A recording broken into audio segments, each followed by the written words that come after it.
Saya percaya semua Bapak Ibu di sini merasa sukacita karena berkat Tuhan, karena penyertaan Tuhan selalu melingkupi dalam hidup kita. Baik Bapak Ibu, tiba saatnya kita akan mendengarkan firman Tuhan yang disampaikan oleh Pak Andri Tambubolon. Namun sebelum kita mendengar firman Tuhan, kita akan menyambut firman Tuhan dengan ujian Allah peduli.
Bapa dalam kerajaan surga, benar Tuhan, banyak perkara dalam hidup kami yang tidak dapat kami mengerti. Tapi sesuai dengan isi lagu tadi, kami ingin belajar percaya bahwa Engkau peduli. Engkau tahu apa yang terjadi dalam hidup kami, dan semua itu Kau izinkan karena Engkau menginginkan yang terbaik dalam hidup kami, agar nama-Mu dipermuliakan dalam hidup kami. Haleluya. Bapa, karena itu hari ini kami merendahkan diri kami di hadapan-Mu Tuhan. Kami ingin semakin mengenal Engkau lebih baik dari sebelumnya. Kami ingin mengenal kehendak-Mu dalam hidup kami. Kami ingin menjadi seperti Tuhan kami Yesus Kristus. Kami ingin menikmati semua janji-janji-Mu, bahwa Engkau sudah menyediakan segala sesuatu yang kami perlu untuk menjadikan kami pemenang dalam setiap pergumulan hidup kami. Karena itu berbicaralah Tuhan, Roh Kudus penuhi hati dan pikiran kami, agar kami fokus mendengarkan suara-Mu dan firman-Mu berkuasa mengubah hidup kami. Terima kasih Bapa, terima kasih Tuhan Yesus, terima kasih Roh Kudus. Haleluya. Semua yang percaya katakan amin. Shalom. Apa kabar? Puji Tuhan. Puji Tuhan. Hal itu baik, hidupku berbahagia. Ya, Bapak Ibu yang dikasih Tuhan, bulan lalu saya mengajak kita mengoreksi apa yang dikatakan dunia, yaitu ikuti kata hati. Itu salah. Yang benar adalah ikuti Tuhan. Karena hati kita itu seringkali jahat. Jadi kalau hati kita jahat, kita ikuti kata hati, ya kita menjadi jahat. Tetapi kalau ikut Tuhan Yesus, tidak akan pernah salah. Amin. Nah, hari ini saya ingin mengajak kita juga mengoreksi pendapat yang lain, yang mengatakan jadilah diri sendiri. Kelihatannya bijaksana ya. Jadi ceritanya ada orang yang galau karena orang tuanya menginginkan dia jadi seperti ini, teman-temannya menginginkan dia jadi seperti itu, dirinya sendiri menginginkan dia ingin menjadi seperti ini. Lalu ada nasihat, jangan bingung, jangan galau, be true to yourself, itu bahasa Inggrisnya. Kalau bahasa Indonesianya enggak dileterlekan, tapi intinya jadilah diri sendiri. Apakah benar? Tentu saja salah. Ya. Mari kita buka Markus 8 ayat 34 supaya Bapak Ibu tahu bukan saya yang mengatakan ini salah. Markus 8 ayat 34. Kita baca dengan suara yang keras, seperti biasa dalam tempo yang perlahan.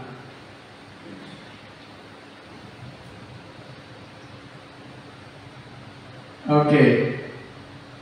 Dapat ya? 3, 2, 1. Lalu Yesus memanggil orang banyak dan murid-muridnya dan berkata kepada mereka, setiap orang yang mau mengikut aku, ia harus menyangkal dirinya, memikul salibnya, dan mengikut aku. Firman Tuhan bilang, jangan menjadi diri sendiri, tapi justru harus menyangkal diri. Bukan ikuti kata hati, bukan menetapkan sendiri maunya jadi apa, tetapi justru harus menyangkal diri. Apa sih menyangkal diri itu?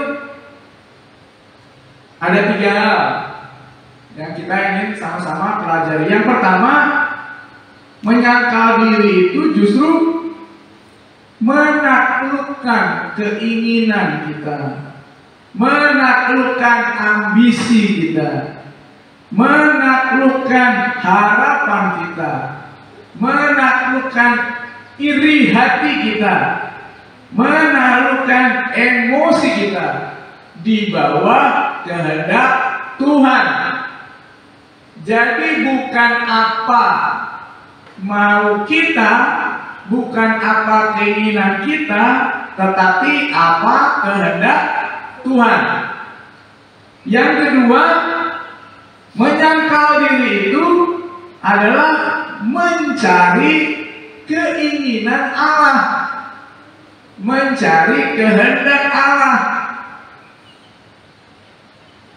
bukan menetapkan aku mau jadi apa.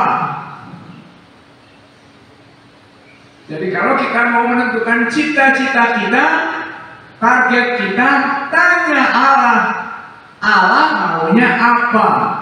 Yaitu menyangkal diri. Karena kadang-kadang maunya kita itu bukan maunya Allah. Dan yang ketiga adalah tetap setia dan taat kepada Tuhan, meskipun kita rasanya sudah mau menyerah. Baik, kita mulai dari yang pertama. Menyangkal diri berarti menaklukkan segala keinginan, ambisi kita, termasuk emosi kita, di bawah kehendak Tuhan. Mari kita buka Titus 2 ayat yang ke-12.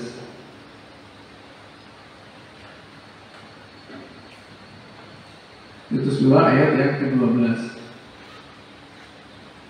Kita baca ya. Ibu-ibu yang baca, saya temani ya.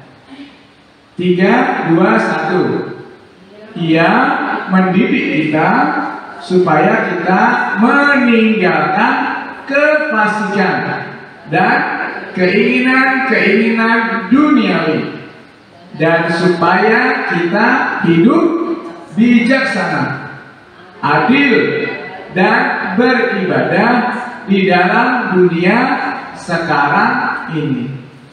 Bapak Ibu, kita ini maunya hidup susah, benar? Enggak lah. Kita maunya hidup senang, nggak usah kaya, tapi mau beli makanan apapun juga bisa. Mau pesiar kemanapun juga bisa. Mau beli rumah sebesar apapun dan dimanapun juga bisa. Mau melakukan apa saja bisa. Mau cepat pensiun dan menikmati kenyamanan hidup bisa. Semua kita inginnya hidup enak, betul? Ada yang ingin hidup tidak enak? Tidak. Tuhan tahu itu. Tuhan tahu kita. Kita semua ingin hidup kita enak. Dan kita inginnya semua keinginan kita dikabulkan Tuhan. Sayangnya termasuk keinginan-keinginan kita yang jahat. Tapi Tuhan tidak berkenan. Kenapa Bapak Ibu? Tuhan lebih tertarik untuk mendidik kita, karena Tuhan mengasihi kita. Tuhan tidak ingin memanjakan kita untuk mencelakakan kita. Tuhan ingin, meskipun kita kadang-kadang marah sama Dia, Tuhan lebih ingin mendidik kita supaya kita beruntung. Masih ingat yang saya pernah sampaikan? Apa bedanya cara Tuhan memperlakukan Esau dan Yakub? Esau itu kelihatannya hidupnya senang-senang, tetapi Yakub dan keturunannya terus dididik Tuhan.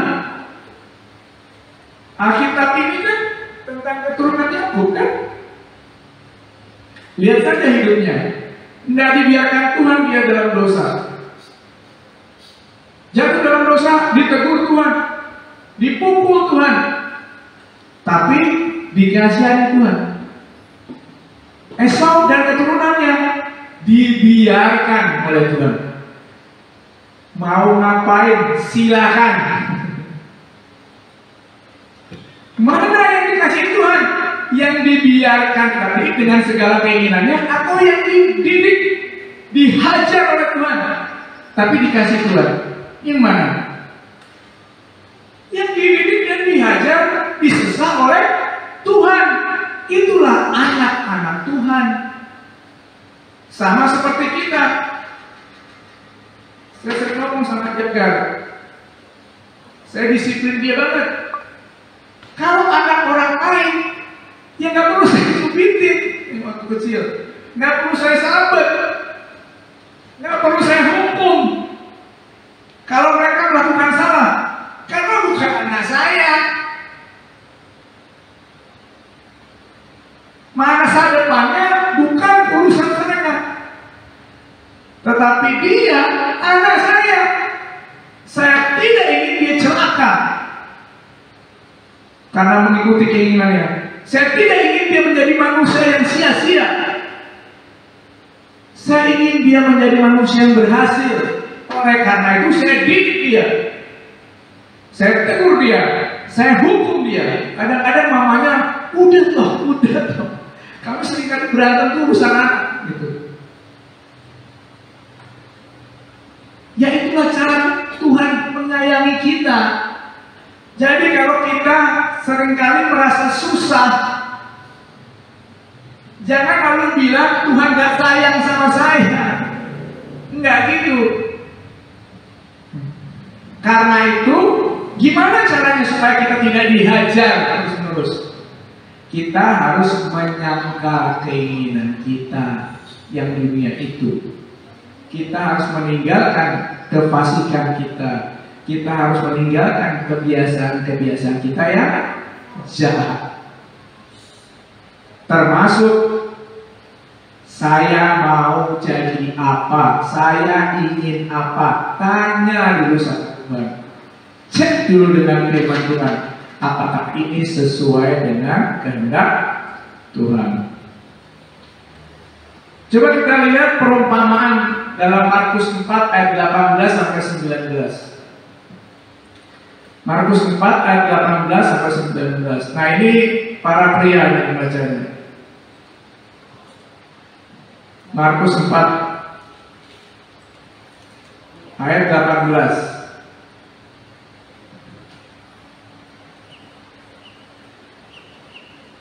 Ada? Oke. Kita baca ya, para pria 18 dan 19. 3, 2, 1. Dan yang lain ialah yang ditaburkan di tengah semak duri. Itulah yang mendengar firman itu. Ini perumpamaan mengenai benih ya. Lanjut. Lalu kekhawatiran dunia ini dan tipu daya kekayaan dan keinginan-keinginan akal hal yang lain masuklah menghimpit firman itu sehingga tidak berbuah. Bapak Ibu, semakin banyak keinginan kita, aku mau ini, aku mau itu, perasaan diri tidak puas dengan keadaan kita, justru membuat kita jadi stres, justru membuat kita menjadi frustasi, justru membuat kita capek dan membuat kita berbeban berat. Yang paling enak dalam hidup ini adalah apa? Lakukan yang terbaik sesuai dengan kehendak Tuhan dan mengucap syukur dalam segala hal. Apapun yang diizinkan Tuhan terjadi dalam hidup kita. Ketika kita mengeluh dan kita menginginkan sesuatu dan sesuatu itu tidak kita dapatkan karena Tuhan sayang sama kita, ingat ya, bukan karena Tuhan gak sayang sama kita. Kita tidak mendapatkan keinginan itu karena Tuhan sayang sama kita. Maka berserah sama Tuhan, percaya saja, mengucap syukur saja. Karena yang Tuhan izinkan terjadi dalam hidup kita, itu adalah yang terbaik dalam hidup kita. Ya Bapak Ibu, itu dalam segala segi lah. Misalnya saja keinginan kita terhadap anak-anak kita. Kita ingin dia begini, kita ingin dia begitu, kita ingin dia begini. Kita ingin nilainya tinggi, kita ingin dia selalu juara, kita ingin dia begini, kita ingin seperti kita ingin dia lebih dari kita. Tapi anak kita kan bukan kita. Dia punyanya Tuhan. Jadi itu akan membuat kita stres. Betul Bapak Ibu? Pernah ngalamin gitu? Serahkan sama Tuhan. Tuhan akan mendidik. Dalam karir kita juga begitu. Dan itu saya alami sampai saya pensiun.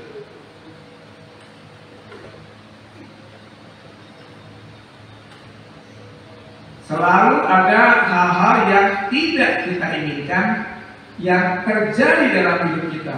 Tapi percayalah bahwa yang terjadi dalam hidup kita itu adalah seizin Tuhan, dan itu untuk menolong kita berkata kepada Tuhan, bukan kehendakku Tuhan, tetapi kehendakmu yang jadi. Bukan keinginanku Tuhan, tetapi keinginanmu yang jadi. Demikian pula ketika kita melihat orang lain berhasil, padahal kita tidak. Kita emosi, kita menjadi marah, kita merasa kecewa sama Tuhan. Seolah-olah Tuhan tidak adil. Jangan Bapak Ibu. Emangnya siapa kita? Tuhan lebih tahu yang terbaik buat kita. Firman Tuhan bilang, pencobaan-pencobaan yang kamu alami adalah pencobaan-pencobaan biasa yang tidak melebihi kekuatanmu. Bapak Ibu, tahu nggak? Semua berkat yang Tuhan berikan kepada kita itu harus kita pertanggungjawabkan. Karena berkat itu pasti ada tantangannya. Jadi kalau Tuhan tahu kita belum sanggup menangani ketika tantangan atas berkat itu datang, Tuhan tidak akan berikan kepada kita. Satu contoh, dalam karir, ketika seseorang dipromosikan dari supervisor katakanlah menjadi manajer, senang kan? Tunggu dulu, tanggung jawabnya lebih besar. Dan kemungkinan dia dipecat juga lebih besar. Karena dia harus memenuhi target yang lebih besar. Orang-orang yang iri hati dan ingin menjatuhkan dia juga banyak. Jadi kalau Tuhan tahu kita belum sanggup, maka Tuhan tidak akan berikan kepada kita. Tuhan akan memberkati kita pada saat yang tepat, indah pada waktunya. Pada waktu apa? Pada waktu Tuhan tahu dan sudah siapkan kita untuk sanggup menanggungnya. Amin. Nah, sekalipun kita tidak menginginkannya, firman Tuhan bilang, pada waktu Tuhan memberkati kita, menolong kita, kita seperti orang-orang yang bermimpi. Nah, itu dia Bapak Ibu. Kalau Tuhan sudah siap memberkati kita, nggak ada yang bisa menghalangi. Bahkan kita sendiri pun bingung, loh kenapa Tuhan memberkati kita seperti ini. Tapi sebaliknya, kalau kita memaksakan keinginan kita kepada Tuhan, kita hanya akan kecewa. Oke? Yang pertama, menyangkal diri itu berarti menyangkal keinginan-keinginan kita yang duniawi itu tadi. Karena kita itu inginnya senang, kita inginnya hidup kita lancar-lancar saja, kita ingin karir kita cepat, kita ingin uang kita banyak, kita tidak ingin susah, kita ingin bisa membantu banyak orang. Bagus kan kadang kita ingin membantu banyak orang, tapi kalau tidak siap, nanti kita malah jadi sombong dan jatuh. Percaya aja Tuhan gak pernah salah. Amin. Ya, kalau bilang sama kanan kiri Tuhan gak pernah salah.